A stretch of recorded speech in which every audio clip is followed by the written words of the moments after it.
Class 9-এর Bangla Manasa মঙ্গল।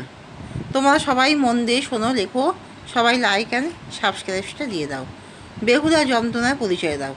চাঁদ সদাগর এবং তার স্ত্রী সনকার সর্বকনিষ্ঠ পুত্র লক্ষিন্দরের সঙ্গে সাইবেনের সর্বসুলক্ষণা কন্যা বেহুলার বিবাহ হয়। লক্ষিন্দরের ভাগ্যে যে বিয়ে রাত্রেই সর্বাঘাতে মৃত্যুযোগ আছে, চাঁদ সদাগর আগেই সে কথা জেনেছিল।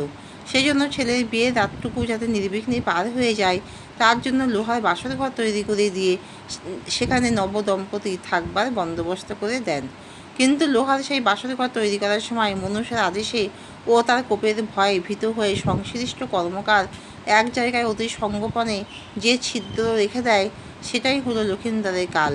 গভীর রাত্রিরে সেই ছিদ্রপথে মনসা প্রেরিত কালনাগ বাসর ঘরে প্রবেশ করে এবং তন্দ্রাচ্ছন্ন বেহুলার অসতর্কতার সুযোগে ঘুমন্ত লক্ষিন্দরকে দংশন করে পালিয়ে যায়। সর্বদংশনে লক্ষিন্দরের মৃত্যু হলে বেহুলার যন্ত্রণাময় জীবন শুরু হয়।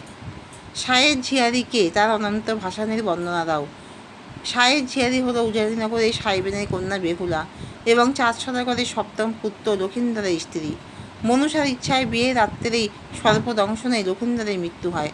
বেহুলা তখন তার স্বামীর প্রাণ ফিরে পাওয়ার জন্য কৃতসংকল্প হয়ে স্বামীর সব ভেলার উপরে চাপিয়ে স্বর্গলোক অভিমুখে যাত্রা করে। পথে নানা রকম বিপদ আপদ দেখা দেয় এবং বহু প্রলোভনও উপস্থিত হয়, কিন্তু সতী বেহুলা সব কিছু অগ্রাহ্য করে এগিয়ে চলে। এই রূপে যেতে যেতে একদিন সে উপস্থিত হয় স্বর্গরাজ্যের রজকিনী ও দেবী মনসার সহচরী নেতার ঘাটে।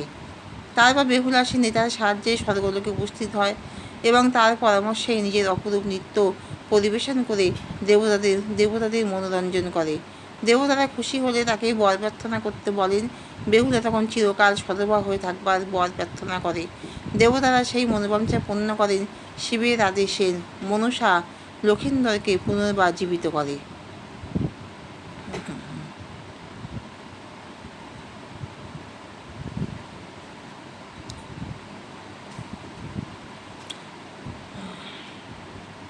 গাঙের গর্ভিণী সেই গন্ধ ভাসে।